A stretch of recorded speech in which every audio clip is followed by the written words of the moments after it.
Alhamdulillahi Rabbil Alamin Wabihi nasta'inu ala umri dunya wa din Sallallahu wa sallama wa baraka ala nabiyyina Muhammadin Wa ala alihi wa ashabihi wa tabi'in Wa man tabi'ahum bi ihsanin ila yaumiddin Wa sallama tasliman katsira amma ba'd.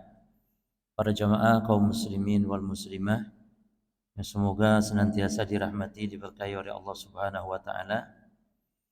Kita melanjutkan membaca kitab Akhta' Al-Mar'a fil Aqidah, kesalahan-kesalahan kaum wanita di dalam berakidah. Yani termasuk juga laki-laki, hanya saja banyak di antara kaum wanita yang jatuh kepada kesalahan-kesalahan di dalam berkaitannya dengan akidah. Di poin kedua di halaman 24 yaitu pembahasan tentang hukum mendatangi dukun dan paranormal. Di dalam bahasa Arab dukun itu disebut al-kahin. Jadi ada beberapa istilah-istilah yang mengaku-ngaku perkara gaib dalam bahasa Arab atau di dalam istilah para ulama di dalam menjelaskan tentang masalah akidah. Yang pertama ada istilah kahin. Kahin itu man akhbara minal ghaib bitariqil jin. Yang mengabarkan perkara gaib melalui jin. Itu namanya kahin. Ada lagi namanya rommal. Rommal artinya man akhbara minal anil ghaib, orang yang mengabarkan berita-berita gaib namun dengan cara bil khutut fil ard, dengan cara garis-garis, membuat garis di bumi, di tanah. Lalu yang ketiga ada lagi namanya munajjim. Munajjim artinya man akhbara anil ghaib an tariqin nujum, yang mengabarkan berita-berita gaib melalui bintang-bintang. Ini disebut munajjim. Kalau bahasa kita juga dulu pernah mengenal istilah ahli nujum. Ahli nujum. Ya, jadi dari kata nujum itu bintang-bintang. Yang terakhir arraf. Arraf adalah man akhbara anil masruqi wad-dhalah bituruq al-khafiyah, yang mengabarkan tentang barang yang dicuri atau barang-barang hilang dengan cara-cara yang samar. Ini namanya arraf. Kalau diterjemahkan tukang ramal. Jadi ada kahin, ada romal, ada munajim, ada arraf. Semua ini berkaitan dengan orang-orang yang mengaku-ngaku mengetahui, mengabarkan tentang perkara gaib. Ya. Kemudian harus dipahami lagi para jemaah sekalian bahwa gaib ini ada dua macam. Dalam istilah akidah, gaib ada dua macam. Yang pertama gaib mutlak namanya. Gaib mutlak adalah perkara gaib yang tidak diketahui kecuali hanya oleh Allah semata. Malaikat tidak tahu. Malaikat Jibril saja tidak tahu yang dekat dengan Allah. Malaikat maut juga nggak tahu. Jadi malaikat maut mencabut nyawa, ya, itu juga atas perintah Allah Subhanahu wa taala. Yang niup sangkakala saat terjadi kiamat nanti pun tidak tahu kapan kiamat terjadi. Nunggu perintah Allah. Ini namanya gaib mutlak. Adapun yang kedua, gaib itu namanya gaibun nisbi. Gaib yang nisbi, relatif, yang Allah mengetahui namun makhluk pun sebagiannya mengetahui. Ini makhluk yang sebagian tahu, sebagian enggak tahu. Contohnya barang hilang oleh pencuri, diambil, dicuri, barang curian, itu gaibnya gaib nisbi.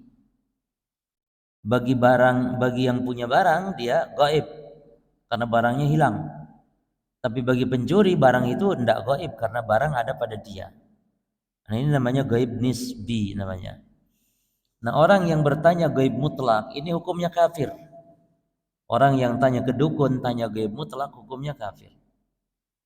Yang kedua, orang yang datang ke dukun bertanya tentang gaib nisbi, namun meyakini kalau dukun ini tahu perkara gaib, maka itu pun dikafirkan dengan alasan Dengan alasan dikafirkan, kenapa? Dengan alasan berarti dia mendustakan Al-Quran.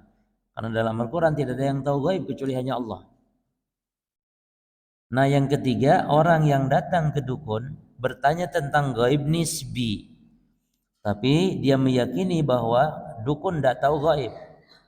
Tapi dukun dia akan tahu dari jin-jin yang memberitahukan. Dan yang ditanyakannya gaib nisbi, barang yang hilang misalnya. Maka ini tidak sampai kufur, tetapi mendapatkan dua hukuman. Hukuman pertama, sholatnya nggak diterima selama 40 hari 40 malam, sebagaimana kata Nabi SAW. Kata Nabi SAW, man ata kahinan fasalahu an syai' lam tuqbalahu salatun arba'ina lailah. Siapa yang datang ke dukun dan tanya sesuatu, maka sholatnya nggak diterima selama 40 malam. Ya. Jadi demikian merinci orang yang datang ke dukun ditinjau dari yang ditanyakan ini gaib apa dulu, apakah gaib mutlak atau gaib nisbi. Ya.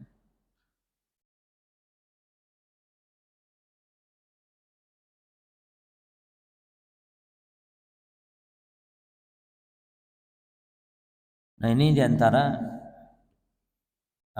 perkara-perkara yang dirinci masalah datang ke dukun. Lalu di sini dijelaskan oleh muallif dalam kitab kita yang di halaman 24, ta'riful kahin wal arraf. Sekarang definisi kahin dan arraf. Tadi kita sudah sebagian sebutkan. Qala al-Imam al-Baghawi kama fi syarh sunnah. Imam al-Baghawi sebagaimana di dalam kitab Syarah Sunnah beliau berkata, kitab Syarah Sunnah ini adalah kitab akidah. Ya.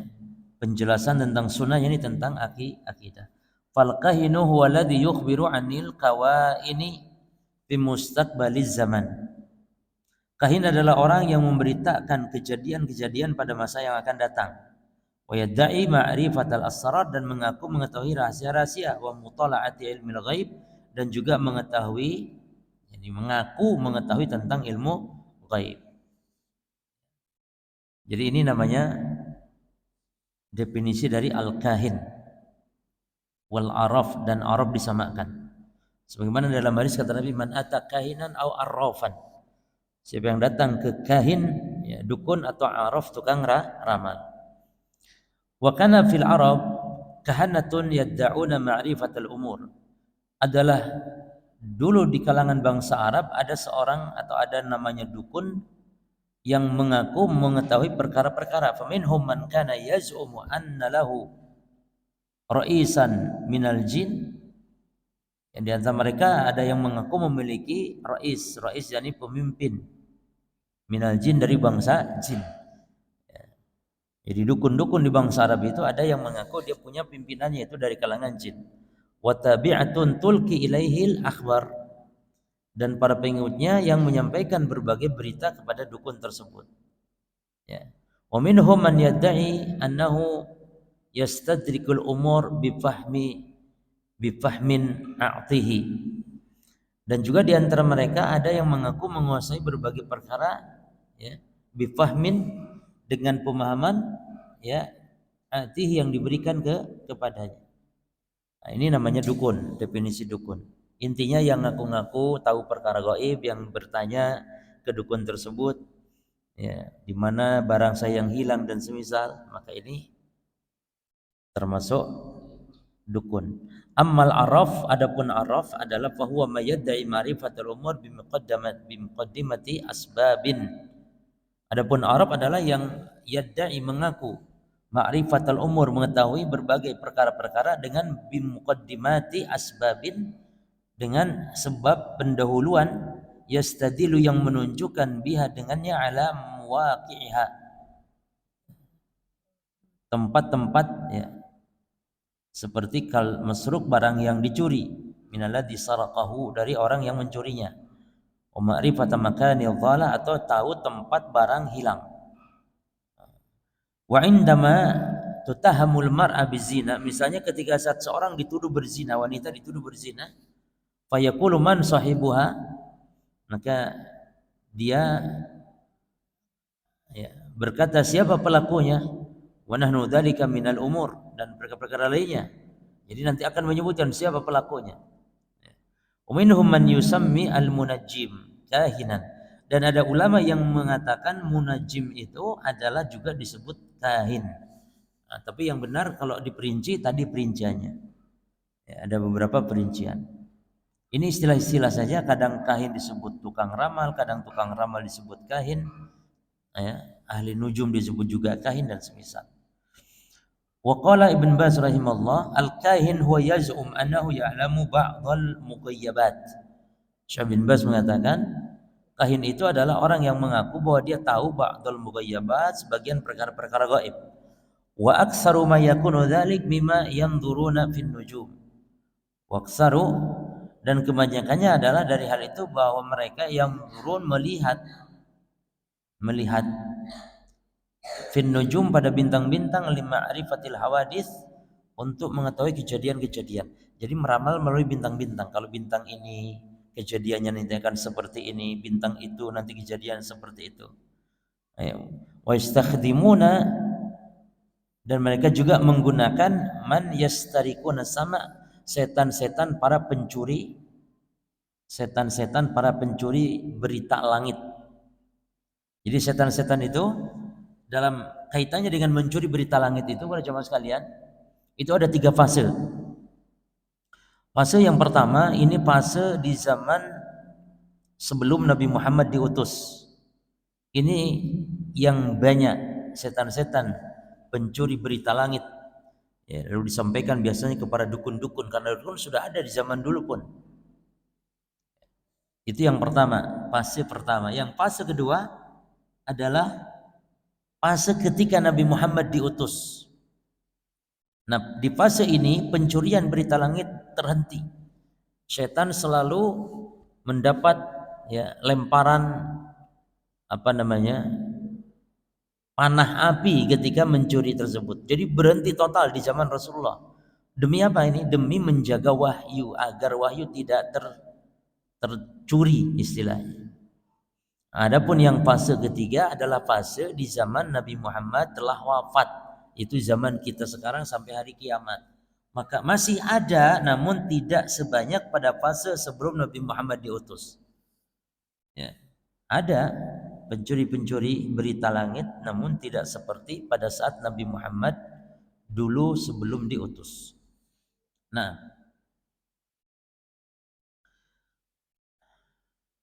lalu au yahuttur ruml, au yahuttu, atau meletakkan, membuat garis, yakhut, membuat garis di bumi, au yadribul hasa, atau memukulkan asa, tongkat, ya, au yanduru fil finjan, atau dengan cara melihat finjan. Finjan itu kayak mangkok, cangkir, ya. Seperti kalau dilihat terkadang kayak mak lampir itu ya, melihat dari ember, dari apa gitu. Memang demikian dulu. Jadi film-film itu bisa jadi memang diambil, ada banyaknya memang dusta, tapi sebagian memang diambil dari ritual-ritual, ya, ritual-ritual yang sebenarnya. Au yanzuru fil finjan, au fil kaf, atau melihat telapak tangan. Au bi fathil kitabi, ya, za'ama minhum annahum ya'rifuna bidzalika ilmal ghaib. Atau dengan mereka membuka suatu buku. Jadi buku dibuka secara acak, nanti akan muncul yakni berita-berita, gambaran-gambaran di situ. Ini semua adalah bentuk-bentuk cara-cara syaitan, bantuan-bantuan syaitan para jemaah. Wa hum kufar bihadzal i'tiqad. Maka mereka ini kafir dengan keyakinan ini, li'annahum bihadza yad'una musyarakat Allah. Karena mereka mengaku bahwa mereka telah bersekutu dengan Allah. Telah bersekutu dengan Allah di dalam apa? Fi sifatin min sifati, dalam sifat-sifat Allah, al khasati wa hiya ilmul ghaib, yang khusus dari sifat Allah itu perkara gaib. Jadi Allah yang hanya Maha tahu perkara gaib. Jadi para jemaah sekalian, dukun itu dikafirkannya dari 2 sisi ya. Dari sisi pertama karena mendustakannya terhadap Al-Qur'an, yang Al-Qur'an menyatakan tidak ada yang tahu gaib kecuali hanya Allah. Sementara para dukun ini meyakini dia teman-temannya, mereka-merekanya tahu perkara gaib. Yang kedua dari sisi ritualnya dengan syaitan. Yang kedua dari sisi ritualnya dengan syaitan. Dia korbankan akidah, keimanan. Karena terkadang mereka melakukan ritual menyembelih untuk selain Allah dengan hewan tertentu, warnanya harus hitam, yang ada belang kulit putihnya misalnya, atau mengkhususkan dengan jenis hewan tertentu. Nah, lalu walladhi yati ila kahin aw arrafin fayas'aluhu hiya ghairu an yusaddiqahu fahada muharram aidan. Orang yang datang ke dukun atau tukang ramal bertanya tentang sesuatu namun tidak percaya, tidak membenarkannya, maka ini pun terlarang, tetap haram. Walaupun cuma iseng dan kita tidak percaya. Jadi datang ke dukun itu tidak harus percaya saja, hatta tidak percaya, cuma iseng saya tetap haram. Wa uqubatu dzalika alla tuqbal, dan hukumannya Allah tidak nerima salatnya arba'ina yauman, dalilnya disebutkan jadi 40 hari tidak diterima. Man ata arafan fasalahu an syai'in lam tuqbalahu salatun arba'ina lailah. Siapa yang datang kepada Arab bertanya tentang sesuatu maka tidak diterima bagi dia salatnya selama 40 hari 40 malam. Kata Imam Nawawi, maksud tidak diterima bukan tidak diterima yakni secara total tidak, tapi yang dimaksud tidak terima itu tidak diberi pahala maksudnya. Kata Imam Nawawi demikian. Ma'nahu annahu la sawaba lahu fiha wa in kanat mujzi'ah bisuquti fardhi anhu. Jadi yang datang ke dukun gak diterima sholatnya itu maknanya para jemaah bukan berarti sholat gak diterima sehingga harus sholat mengulang. Tidak, cukup sholatnya gak usah diulang. Hanya dia dihukum oleh Allah dengan sebab tidak dihukum oleh Allah dengan sebab tidak diterima sholatnya. Jadi tidak diberi pahala. Berapa lama? Cuma 40 hari saja. Jadi kita tetap sholat. Berarti fungsi sholat orang yang datang ke dukun sekedar untuk melepas beban kewajiban saja. Adapun pahala tidak. Ya. Baik.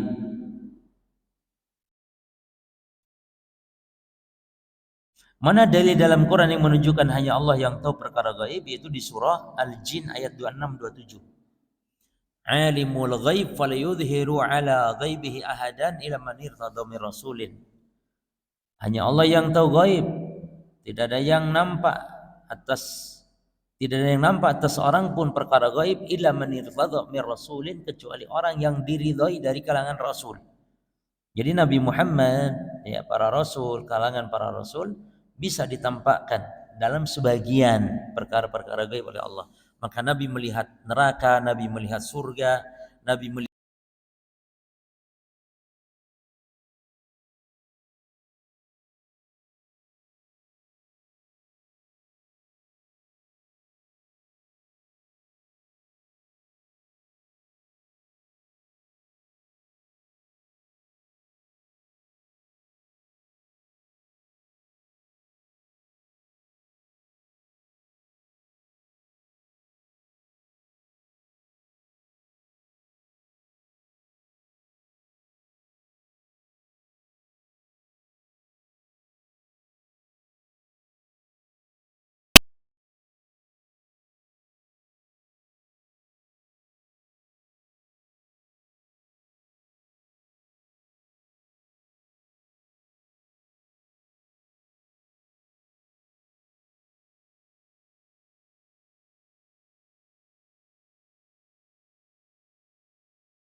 fad fahuwa mimma ahalla li ghairillahi bihi. Ya, kata Syekhul Islam ketika beliau mengomentari tentang firman Allah wa ma uhilla li ghairillahi bihi. Dohirnya bahwa yang disembelih selain Allah, untuk selain Allah, seperti seseorang mengatakan misalnya anna hadhihi dabiha lakana wa idza kana, baik, ini hadhihi dabiha li kadza atau li kadza. Kata dia mengatakan apa yang disembelih ini ya untuk demikian, misalnya untuk misalnya wali yang telah mati misalnya. Maka para jemaah sekalian, ketika ucapan hadhihi dabihatu li kadza, dia mengatakan sembelihan ini untuk demikian. Maka jika ini tujuannya, idza kana hada wal maqsudu fasawaun lafadhu bihi aw lam yalfad, baik dia ucapkan atau tidak, tapi tujuannya seperti itu, maka fahuwa mimma ahalla bima ahalla li ghairillahi bihi. Maka ini termasuk melafadkan ya, atau termasuk yang disembelih untuk selain Allah, baik dia lafadkan atau tidak lafadkan. Nah, lalu qala Syekh Hamid Al-Faqih rahimahullah, aslul ihlal, lalu apa makna wa ma uhilla bihi? Wa ma uhilla diambil dari kata yakni sama dengan arti hilal. Makanya kenapa bulan sabit pertama yang muncul disebut hilal, kemudian sesembelihan ini pun selain Allah disebut hilal. Wa ma uhilla li ghairillahi bihi, dan apa yang disembelih ya, untuk selain Allah, maknanya ma'a'lan fihi annahu mandzurun bihi li ghairillah ya, sawa'an kana hadha al-ihlal ma'a'tana fihi annahu wal i'lanu qabla dzabhi ka'ayyakul hadhihi syatu sayyidati fulanah atau sayyidi fulanin. Jadi kata beliau ma'a'lan fihi, apa yang diumumkan padanya,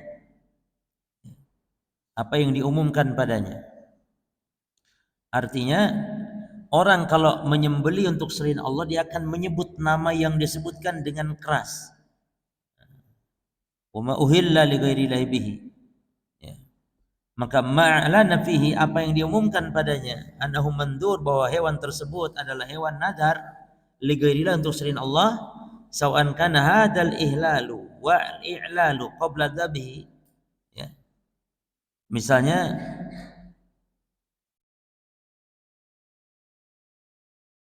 apakah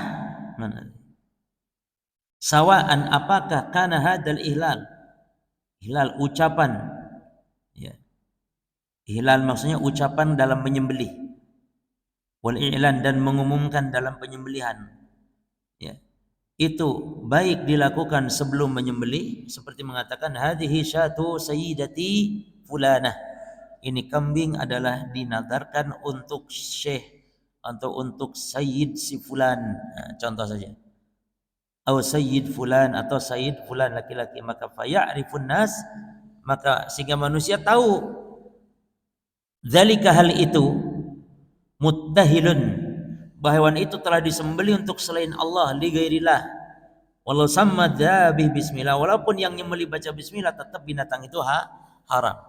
Binatang itu haram yang disembelih selain Allah. Kenapa disebut ihlal tadi atau hilal, namanya ya hilal? Karena sebab berteriak, sebagaimana orang Arab kalau mendapati bulan sabit pertama itu, mereka pada berteriak, maka sehingga bulan itu dinamakan hilal, bulan sabit itu.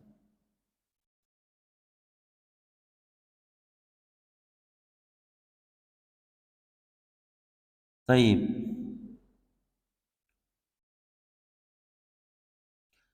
Fa inna hadhihi tasmiyah al-lafdhiyah lagiyatun, karena penyebutan nama Allah secara lafaz adalah sia-sia. Ya. Wal ibra bil ihlali hakiki, dan yang menjadi patokan adalah dengan ihlal yang hakiki, bima bima antawa min qasdi taqarrubi bihi li ghairillah. Ya. Itu yang mencakup tujuan untuk bertaqarrub kepada selain Allah. Jadi menyembelih dalam rangka taqarrub ya, kepada selain Allah ya, seperti kepada jin supaya jin melindungi dan semisalnya, maka ini bentuk-bentuk kesyirikan dan itu termasuk dari firman Allah wa ma uhilla bihi li ghairillah. Ya, jadi ihlal itu sebagaimana bulan sabit disebut ihlal adalah orang-orang Arab ketika muncul pertama kalinya dia akan berteriak, akan mengucapkan yang disembelihkan untuk selain Allah tersebut. Nah, wa kadzalika aidan ma summiya min at-ta'am aw asy-syarabi aw ghairihi nadharan wa qurbatan li ghairillah. Termasuk juga makanan, minuman dan belanja selainnya atau barang-barang selainnya yang nadaran sebagai nadar wa qurbatan sebagai taqarrub li ghairillah untuk selain Allah. Kan ada makanan yang diletakkan di jalan sebagai sesaji, sama. Bukan hanya makan, bahkan air kopi, rokok gudang garam, macam-macam, cerutu, ya, kembang setaman, ya, kadang ketimun, aneh-aneh nggak tahu yang diletakkan. Maka fakulu ta'am yud'u li yuwazzi'a 'alal 'akifina an hadhil kubur. Maka setiap makanan-makanan yang dibuatkan untuk dibagi-bagikan secara gratis kepada orang-orang yang akifina an hadhil kubur, yang pada beriktikaf di kubur-kubur tersebut, di kuburan-kuburan wali dan semisal, wa tawagid atau dia bertirakat dia terhadap togut-togut bismiha wa ala barakatiha karena menyebut nama atau menyebut berkahnya, wa huwa mimma ahalla bihi ghairillah. Maka ini termasuk diantara menyembelih ya, untuk selain Allah. Nah, lalu adzabih, orang yang menyembelih ala ghairi ismillahi mal'unun. Orang yang menyembelih ala ghairi ismillah, yang tidak menyebut nama selain Allah, maka mal'unun, orang tersebut mal'un, terlaknat. Sebagaimana dalam hadis yang diriwayatkan dari sahabat Ali bin Abi Thalib radhiyallahu anhu. Ya. Kata Ali, Rasul sallallahu alaihi wasallam haddatsani, bahwa Rasul sallallahu alaihi wasallam membisikkan kepadaku, menyampaikan hadis kepadaku. Boleh. Yaitu ada 4 kalimat yang harus dihafal. Apa yang 4 ini? Jemaah, yang 4 ini. La'anallah, Allah melaknat man dzabaha li ghairillah. Ini ada 4 laknat di sini. Yang pertama, Allah melaknat orang yang menyembelih untuk selain Allah dalam rangka pengagungan. Yang kedua, wala'anallahu man awa muhdisan. Allah melaknat, ini didoakan oleh Nabi.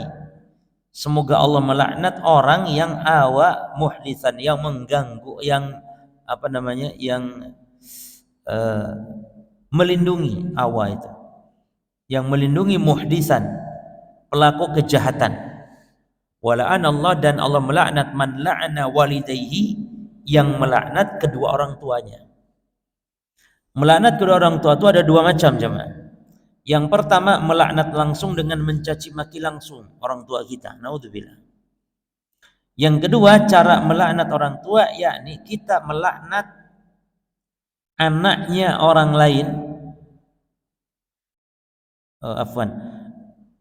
Melaknat orang tuanya orang lain. Ada orang melaknat orang tuanya temannya. Nah, si temannya ini juga akan balik melaknat kepada dia yang telah melaknat.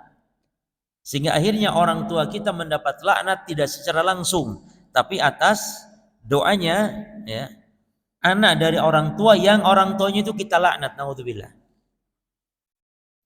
Maka melaknat orang tua ada 2 macam. Satu, melaknat orang tua ada 2 macam. Yang pertama, kapan? Melaknat langsung, mencaci maki langsung orang tua kita, naudzubillah. Yang kedua, kita melaknat orang tuanya teman, orang tuanya orang lain, sehingga nanti akan membalasnya. Ini yang dimaksud melaknat kedua orang tua. Yang terakhir yang keempat, wala'anallahu man ghayyaral manara. Allah melaknat orang yang merubah-rubah al-manar, tanda batas tanah dalam satu terjemahan. Dalam terjemahan lain, Allah melaknat orang yang merubah-rubah al-manar, yakni rambu-rambu lalu lintas. Jalan ke Surabaya harusnya belok kanan, dirubah sama dia menjadi belok kiri sehingga kesasar. Nah, jadi merubah-rubah itu bisa merubah-rubah patok, ya, tanda garis tanah bumi, atau yang kedua bukan itu tapi rambu-rambu untuk manusia. Nah, Al-Imam An-Nawawi mengatakan, wa amma lidabhin li ghairillahi, adapun menyembelih untuk selain Allah itu, fal muradu yang dimaksud dengannya adalah an yadbaha bismi ghairillah, termasuk juga ini, yaitu menyembelih dengan menyebut nama namun namanya selain Allah. Misalnya bismi fulan atau bismi misalnya wali fulan. Nah, maka kata Imam Nawawi, wa amma lidabhin li ghairillah fal muradu bihi an yadbaha bismi ghairillahi ta'ala, yang dimaksud adalah menyembelih dengan menyebut nama selain Allah maksudnya. Atau para jamaah sekalian, menyembelih, ya, dengan menyebut nama Allah tapi diperuntukannya untuk Nyi Roro Kidul, ini sama juga. Jadi baik menyebut nama Allah lalu disembelih untuk selain Allah dalam tujuannya, atau memang menyembelih, ya, untuk Allah misalnya namun dengan menyebut nama selain Allah. Nah, sama keadaannya.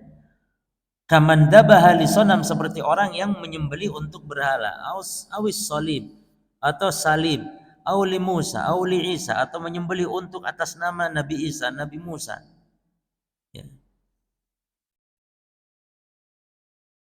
Atau dengan menyebut makhluk misalnya wa au lil Ka'bah, demi untuk Ka'bah, maka faqulu hadza haram wa la tahillu hadhihi ad-dhabihah.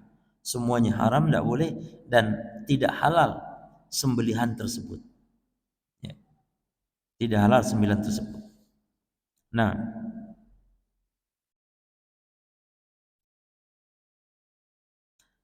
terkadang para jamaah di dalam menyembelih ini terkumpul juga keharaman pada kedua-duanya, ya, keharaman pada zatnya, ya, keharaman pada zatnya, ya, juga keharamannya, ya, seperti keharaman enggak diperuntukkan untuk Allah, ya. Tidak diperuntukkan untuk Allah tapi untuk jin, walaupun baca bismillah, nah, tetap ini haram. Atau untuk Allah memang tapi tidak menyebut nama Allah, maka ini juga tetap haram. Maka 9 itu tidak halal. Fa in qasada ma'a dzalik ta'dhimul madbuh, jika tujuan hal itu adalah dalam rangka mengagungkan yang disembelihkan untuknya, seperti wali misalnya, ghairillah selain Allah, maka wal ibadata lahu kana dzalika kufran, ya. Maka dengan 9 tersebut dia menjadi kufur. Nah, jika sebelumnya dia adalah seorang muslim, ya. Fa in kana dzabih musliman, jika orang yang menyembelih orang Islam, maka sara bidzabhi murtad, ya. Maka dengan sembelihan tersebut dia menjadi murtad. Kalau sebelumnya orang Islam lalu membaca nama selain Allah, atau nyebut bismillah tapi diperuntukkan untuk selain Allah sembelihannya, nah, maka bisa menjadikan orang murtad, waliyadzubillah. Wa qad yajtami'u fi dhabiha muharramani, terkadang dalam satu jenis sembelihan terkumpul satu jenis sembelihan dari berbagai jenis sembelihan itu muharramani, maka dua-duanya haram, yaitu adabhu li ghairillah atau adabhu ala ghairi ismillah, Menyembelih untuk selain Allah walaupun baca bismillah, ataupun menyembelih dengan tidak menyebut nama Allah. Maka masing-masing ini terlarang. Menyembelih untuk selain Allah walaupun menyebut nama bismillah yang banyak tidak diterima. Ya. Jadi dua para jemaah, adzabhu li ghairillah, menyembelih untuk selain Allah, atau wadzabhu ala ghairi ismillah, menyembelih dengan tidak menyebut nama selain Allah. Kalau dalam mazhab Syafi'i, orang tidak nyebut bismillah saat menyembelih, kata mazhab Syafi'i itu sah-sah saja, karena menyembelih ya dengan menyebutkan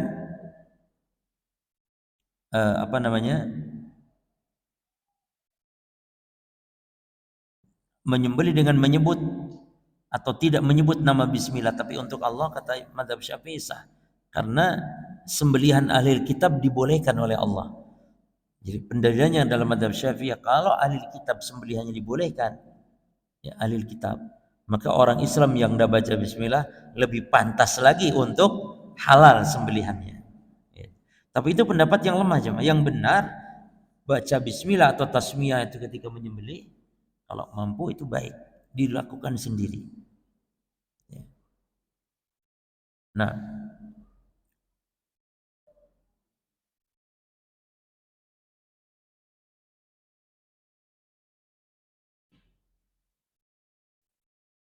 baik, masuk poin ketiga, yaitu lubsul halqah, memakai halqah. Halqah itu gelang, cincin, tapi dalam rangka tolak bala. Ya. Lubsul halqah wal khayt, mengenakan halqah, jimat-jimat terbuat dari cincin, wal khayt atau benang, wa ta'liqut tamaim atau menggantungkan jimat-jimat, wa khirzah atau khirzah, ya khirzah yakni rajah-rajah, wa hadwatil hisan atau tapal atau telapak kuda, ya, wa khamsatin wa khamisatin. Ini istilah-istilah di orang Arab sana jemaah. Kalau nempel barang-barang seperti ini dianggap dia bisa nolak bala. Sama di kita juga yang tidak ada di Arab, yaitu keyakinan terhadap bawang putih. Ya, bawang putih dikalungkan di anak-anak bayi supaya terhindar dari bencana dan semisal itu, sebuah bentuk kesyirikan, tidak boleh. Termasuk semua ini, memakai gelang dari benang, dari cincin dan yang semisal, menggantungkan jimat, tali-tali, buhul-buhul, ya, hadwatil hison, yakni ladam kuda atau tapal kuda, wa khamsatin khamisah, ya, wa qarnil filfil. Nah, qarnil filfil itu apa? Qarnil filfil, merangkai al-filfil.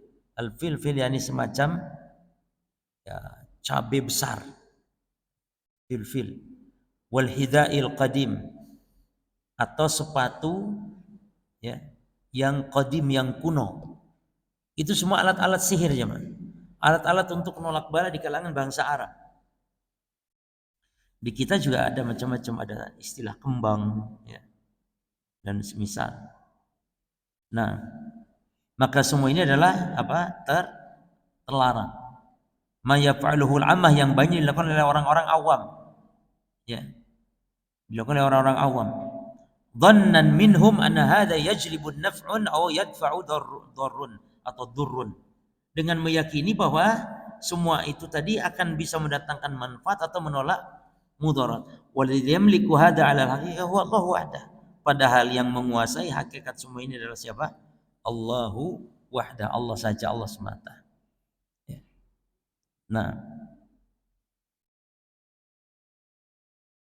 sehingga Allah batalkan ketergantungan orang-orang kafir dengan berhala-berhala yang mereka sembah selain Allah. Nah, ada hadis dari riwayat Imam Ahmad ya, dari sahabat Uqbah bin Amir al-Juhani, bahwa Nabi sallallahu alaihi wasallam aqbala ilaihi rahtun. Ada beberapa orang yang datang menghadap kepada Nabi. Fabay'a tis'atan. Ya. Maka Nabi sallallahu alaihi wasallam membaiat 9 orang, wa amsaka an wahidin. Namun yang satu orang Nabi tahan, enggak dibaiat. Bayat itu apa namanya? Sumpah janji setia untuk taat itu bayat. Kalau mentaati Allah dan Rasul, mentaati Allah, mentaati pemimpin, mentaati pemimpin. Taib. Jadi kata Uqbah bin Amir al-Juhani bahwa Nabi kedatangan seseorang, beberapa golongan manusia. Fabaya'a tis'atan wa amsaka an wahidin. Lalu Nabi sallallahu alaihi wasallam membaiat 9 orang dan Nabi menahan yang 1 orang, tidak dibaiat. Ya. Nah, kenapa di dalam riwayat yang lain dijelaskan? Ketika Nabi ditanya, "Ya Rasulullah, bay'ata tis'atan wa tarakta hada?" Ya Rasul, engkau membaiat 9 orang dan lalu engkau tinggalkan 1 orang ini, kasihan dia. Qala, apa kata Nabi? Inna alaihi tamimah. Kata Nabi, saya tidak mau bayar dia karena bahwasannya dia ini membawa tamimah. Apa tamimah itu? Membawa jimat. Jadi Nabi tidak suka. Maka fa'adkhala yadahu faqata'aha. Ya. Lalu dia memasukkan tangannya kemudian memutuskannya. Fabaya'ahu, memutuskan tamimah tadi. Ya. Dia masukkan tangannya, diputuskannya tamimah tadi, jimat tadi yang dipakai, ya, berupa gelang atau yang lainnya. Lalu setelah itu Nabi pun membaiatnya. Lalu Nabi bersabda, "Man 'allaqa tamimah faqad asyrak." Jadi Nabi itu berdakwah demikian, terus berdakwah kepada tauhid, mengajak, memperingatkan manusia berbuat syirik. Nah, namun ada hadis yang lain dari Abu Daud di sanadin sahih, dengan sanad yang sahih dari Abdullah bin Mas'ud radhiyallahu anhu qala, sami'tu Rasulullah SAW yaqul, aku mendengar Rasulullah SAW bersabda, innar ruqa wat tamaim wat tiwalata syirkun. Kata Nabi, sesungguhnya ruqa, jimat-jimat itu, ya, atau jampe lebih tepatnya, sesungguhnya jampe-jampe tersebut, wat tamaim dan jimat-jimat, wat tiwalah dan pelet-pelet tersebut adalah syirkun, ya, syirkun perbuatan kesyirikan.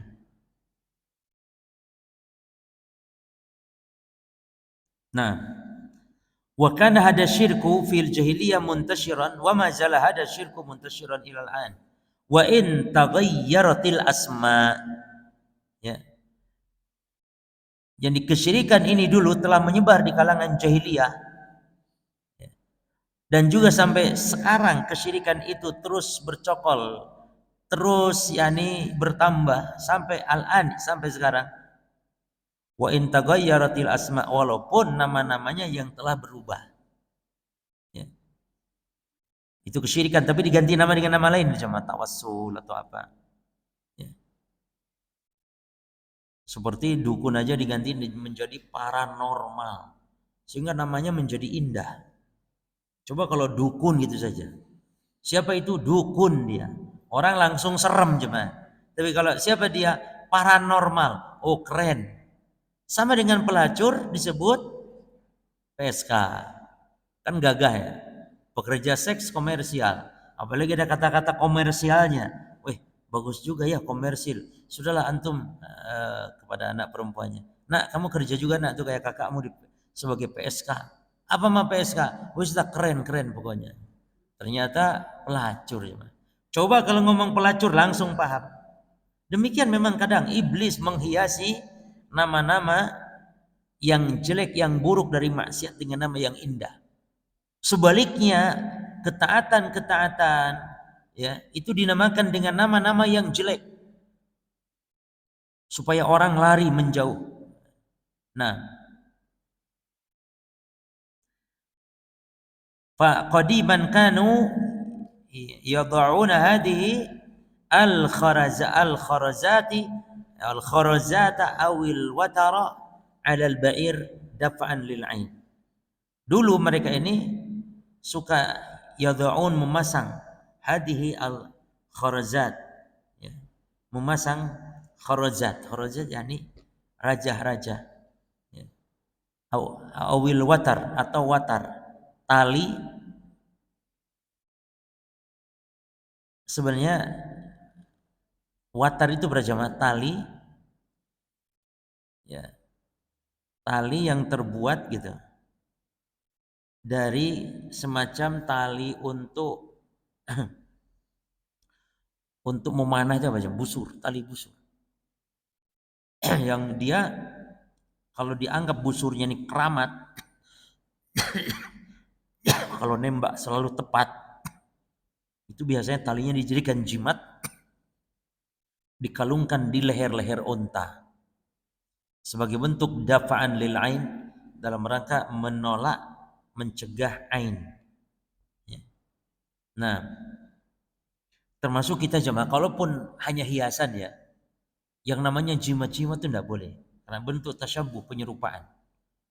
Kan ada terkadang kita dapat pernik-pernik aneh, unik gitu ya, dari suku-suku daerah tertentu, namun ternyata itu diyakini adalah memiliki kekuatan-kekuatan gaib dan semisalnya.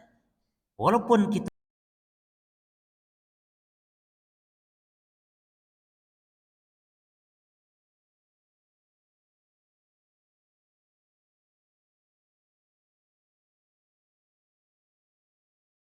tadi adalah syirik yang kecil, menggantungkan jimat. Ini hukum asalnya syirik yang kecil. Baik. Jadi bahasan kita kan bahasan apa? Menggantungkan jimat, memakai gelang dalam rangka untuk tolak bala dan semisal. Ini hukum asalnya syirik kecil jemaah ya. Gantungkan jimat di atas rumahnya, di atas tokonya. Hukum asalnya ini syirik yang kecil, bukan syirik akbar. Namun nanti bisa berubah menjadi syirik akbar tergantung apanya? Tergantung apanya jemaah? Keyakinan dalam hatinya. Tergantung keyakinan yang ada dalam hatinya. Baik. Jadi hukum asalnya syirik yang kecil. Apa kaidah tentang syirik kecil para jemaah? Syirik kecil ada beberapa kaidah. Yang pertama, syirkun asgaru min haitsu al-jinsi akbar minal kabair. Syirik yang kecil itu ditinjau dari besar kecil atau ditinjau dari jenisnya dosa. Syirik kecil ini apa namanya? Ya, syirik kecil ini ditinjau dari jenisnya dosa itu lebih besar daripada dosa besar. Jadi lebih besar daripada berzina, syirik kecil ini. Walaupun disebut kecil, karena disebut kecil dibandingkan ini syirik yang besar maknanya. Bukan berarti kecil ini lebih kecil dari berzina, enggak. Berzina lebih kecil daripada syirik kecil. Berzina lebih kecil daripada syirik yang kecil. Amma idza dhanna annaha tudfa'u dharrun aw tajlabu naf'un bidzatiha. Namun jika dia berprasangka bahwa benda-benda itu bisa menolak bahaya atau mendatangkan manfaat dengan sendirinya, nah ini sudah syirik besar ini jemaah.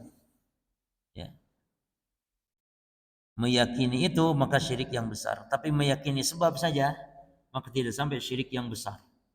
Meyakini sebab yang menyembuhkan Allah, namun sebabnya, nah, misalnya madu atau apa, maka dia tidak termasuk hal yang dikatakan syirik. Wadalika ba'da iqamatil hujjah, namun setelah disampaikannya hujjah tentu kepada pelakunya. Jadi kalau ada orang berbuat kesyirikan karena kejahilan, kita jangan langsung serta-merta menghardiknya, ya memvonisnya kafir dan semisal. Harus ditanya pemahaman akidahnya seperti apa sehingga nanti bisa dimaklumi. Ya. Baik. Maka syirik besar kalau menisbatkan kepada, maka syirik besar kalau dinisbatkan kepada zatnya itu sendiri yang mendatangkan manfaat, menolak mudarat. Ya. Namun setelah iqamatil hujjah. Baik, yang ketiga ada perkataan dari Al-Imam Ibnu Abi Hatim. Anna Hudzaifah radhiyallahu anhu ra'a rajulan fi yadihi khaitun minal humma. Hudzaifah bin Al-Yaman pernah melihat ada orang yang di tangannya itu ada benang, namun benang itu sudah dipastikan dia minal humma karena sebab sengatan kala atau karena demam dan semisal. Lalu oleh Hudzaifah faqata'ahu, oleh Hudzaifah langsung diputuskannya, dihancurkannya oleh Hudzaifah. Lalu seraya beliau mengatakan firman Allah, wa may yu'minu aktsaruhum billahi illa wa hum musyrikun. Dan tidaklah mereka beriman kepada Allah di dalam beribadah kebanyakan mereka tidak beriman. Ada yang beriman satu dua dalam masalah tauhid uluhiyah, tapi kebanyakan tidak beriman. Namun kebanyakan mereka, ya, jadi tidaklah mereka kebanyakan beriman kepada rububiyah Allah, namun mereka berbuat syirik, menyekutukan Allah dalam ibadahnya. Ya.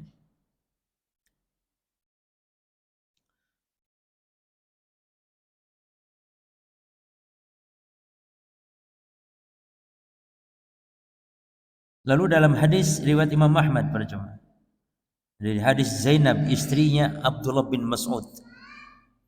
Jadi istrinya Abdullah bin Mas'ud namanya Zainab, dan Zainab ini kaya karena mungkin bekerja sehingga mendapatkan duit atau berdagang dan semisal. Berbeda dengan Abdullah bin Mas'ud yang miskin. Sehingga pernah suatu hari Zainab ini menyuruh suaminya ini untuk membayarkan zakatnya Zainab. Kalau sampai mengeluarkan zakat berarti kaya. Tapi ternyata oleh Abdullah bin Mas'ud suaminya malah dipek dewe. Karena merasa dia miskin lebih berhak daripada orang lain. Ngapain orang lain dulu? Ya suamimu dulu lebih berhak. Lalu Zainab tidak puas, lapor kepada Rasulullah. Ya Rasulullah, bagaimana hukumnya saya bahwa suami saya disuruh untuk mengeluarkan atau mengirimkan zakat malah di PDW, ya, karena dia merasa lebih berhak. Maka kata Nabi, Sadaqa Ibnu Mas'ud. Kata Nabi, telah benar Ibnu Mas'ud. Jadi kalau seorang wanita zakat itu, ya yang lebih berhak kalau suaminya miskin, suaminya terlebih dahulu. Nah, lalu Abdullah bin Mas'ud, idza jaa min hajatin, kalau beliau datang dari satu hajat keperluannya, ya, fa arada ayyadkhulal manzil, lalu dia mau masuk rumah. Ketika sudah selesai suatu aktivitas di luar, dia masuk rumah. Maka Abdullah bin Mas'ud kalau masuk rumah, tanahnaha wa bazzaqa liyu'limana. Abdullah bin Mas'ud dia melakukan apa? Yani tanahnaha. Tanahnaha itu dia berdehem. Wa bazaqa meludah. Tujuannya apa? Liyu'limana, bentuk memberitahukan kami. Demikian kebiasaan Abdullah bin Mas'ud. Lalu pada suatu hari, ya, Abdullah bin Mas'ud datang. Lalu dia ingin masuk rumah dan dia berdehem, lalu meludah dan semisal, makhafataan yahjuma minna ala syai' yakrahuhu. Karena khawatir menemukan sesuatu yang kurang berkenan pada kami dari Abdullah bin Mas'ud. Wa nahu ja'a dzata yaumin, dan juga diceritakan bahwa Abdullah bin Mas'ud datang pada suatu hari. Aisyah yang cerita. Ya. Atau dari siapa tadi? Zainab yang cerita, istrinya Abdullah bin Mas'ud. Nah, wa innahu jadata yaumin wa indi azuzun tarqi minal humrah. Sementara ketika suatu hari dia datang lalu berdehem dan dia berkata, siapa? Zainab, bahwa sementara di sisi saya wa indi, sementara di sisi saya ada azuz, ada wanita tua yang tarqi minal humrah, yang sedang meruqyah dari penyakit humrah, yakni penyakit kulit penyebab demam. Jadi istrinya Abdullah bin Mas'ud berjamaah manggil kayak semacam dukun yang menjampe-jampe. Padahal katanya meruqyah. Nah, ketika datang Abdullah bin Mas'ud dan seperti biasa ngedehem, tanahnaha, qalat, lalu kata Zainab, karena belum selesai kata Zainab, karena Zainab saat itu ada orang yang sedang ngobati menjampe gitu, karena belum selesai. Maka fa'adkhaltuha tahta sarir. Maka si nenek tua tadi yang meruqyah menjampe-jampe itu oleh Zainab dimasukkan ke bawah kolong ranjang. Qalat, lalu jaa hatta jalasa ma'i ala sarir. Lalu Abdullah bin Mas'ud datang, namanya rumah para sahabat kan enggak terlalu besar-besar saja. Datang lalu duduk di atas kasur, padahal di bawahnya ada siapa? Ada tukang mengobati tadi, nenek-nenek tua. Falamma jaa Abdullah, ya. Baik. Lalu fara'a fi unuki khabtan. Lalu Ibnu Mas'ud paling keras orangnya jemaah. Anti sekali yang namanya perdukunan, yang namanya khurafat, takhayul. Ibnu Mas'ud. Maka beliau melihat ada seutas tali di leherku, kata Zainab. Faqala, lalu dia tanya Ibnu Mas'ud, "Ma hadzal khait?" Apa ini? Benang ini. Apa-apaan ini? Gitu. Qultu khaitun ruqya li fi. Itu tali yang sedang dijampe-jampe untukku. Kata Ibnu Mas'ud. Lalu fa akhadahu Ibnu Mas'ud, mengambilnya, ya qata'ahu, lalu memutusnya, merusaknya, menghancurkannya. Summa qala, lalu Abdullah bin Mas'ud mengatakan, "Antum alu Abdillahi al-aghniya'u 'anil syirk." Kata Abdullah bin Mas'ud, kalian ini, ya, kalian ini adalah keluarganya Abdullah bin Mas'ud yang tidak butuh dari kesyirikan. Sami'tu Rasulullah SAW yaqul, saya telah mendengar Rasul bersabda, inna ruqa, tuh dalilnya, wattamaima wa tiwalata syirkun. Sesungguhnya jampe-jampe, jimat-jimat, pelet-pelet, semua ini adalah syirkun. Ya. Ibnu Mas'ud jadi membacakan hadis Nabi sallallahu alaihi wasallam. Taib. Lalu faqultu lahu, aku tanya kepada Abdullah bin Mas'ud, ya, lima taqulu hakada, mengapa engkau mengatakan demikian? Gitu. Laqad yani kenapa aku dikatakan syirik gitu? Ini pengobatan kok gitu. Laqad kanat aini takdzifu wa kuntu ikhtalifu ila fulani al-yahudi fa idza raqaha sakanat. Jadi kata Zainab, biasa istri begitu cuma ya. Terkadang ada ngeyelnya. Makanya menasihati istri itu tidak cukup sekali cuma.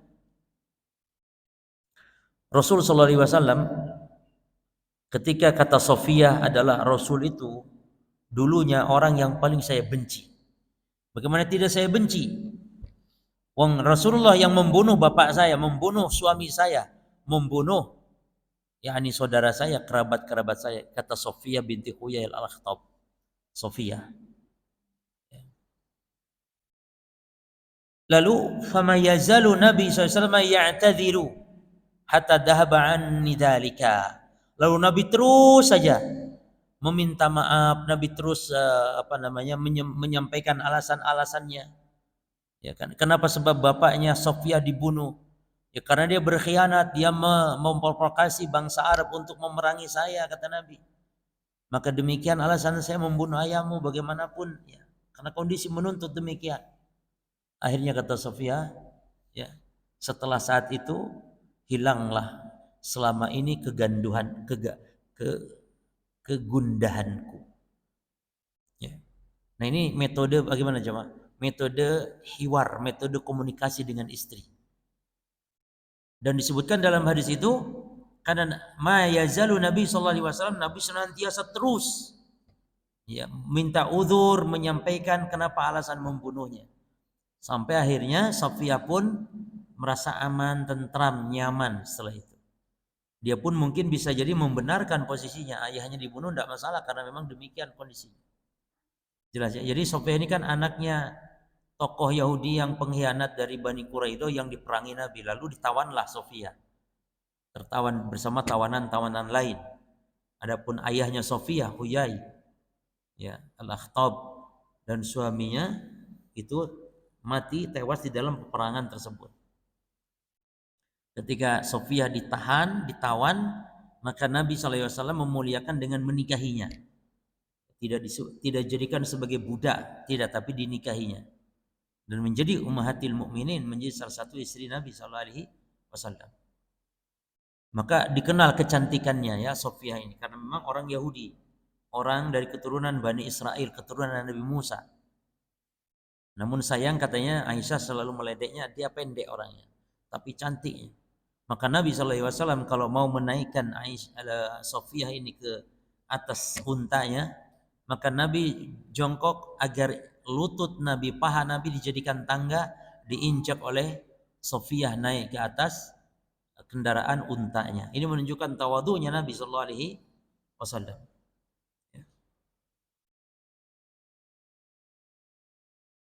Nah, lalu kata Zainab, laqad kanat aini takdzifu wa kuntu akhtalifu ila fulanil yahudi fa idza raqaha sakana. Ya, jadi kenapa ngomong syirik seperti itu gitu mungkin maksudnya.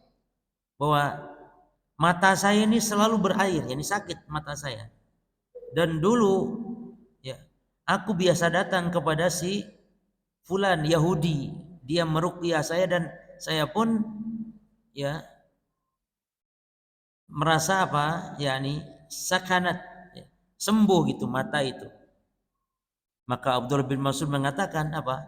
Innama dzalika amalus syaitan. Sesungguhnya perbuatan itu perbuatan syaitan. Kana yankhasuha biyadihi. Ya. Kana yankhasuha yang menggerakkan mata dengan tangannya. Jadi itu tuh gangguan mata dari syaitan. Fa idza ruqiya fiha kaffa anha innama yakfiki an taquli. Ya, kalau engkau menjampe-jampenya, dia menahan diri darinya sehingga sembuh gitu. Maka sesungguhnya cukup bagimu membaca sebagaimana Nabi membaca, ya, adhibil basa rabban nas washfi anta syafi la shifaan illa shifauka shifaan la yughadiru saqaman. Cukup baca ini luar biasa manjur mujarabnya doa-doa ini jemaah. Baik, kita masuk nanti yang keempat ya, at-tasyaum artinya tatayur. Tolong diingatkan nanti dengan poin ini yang keempat, at-tasyaum artinya tatayur. Tatayur itu menganggap sial terhadap sesuatu yang dilihat, didengar dan semisalnya. Ini termasuk juga ya syirik kecil hukumnya.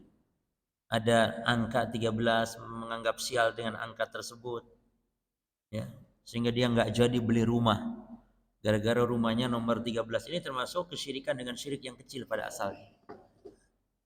Nah, baik, cukup insyaallah. Kalau ada yang tanya monggo ibu-ibu atau dari para bapak-bapak.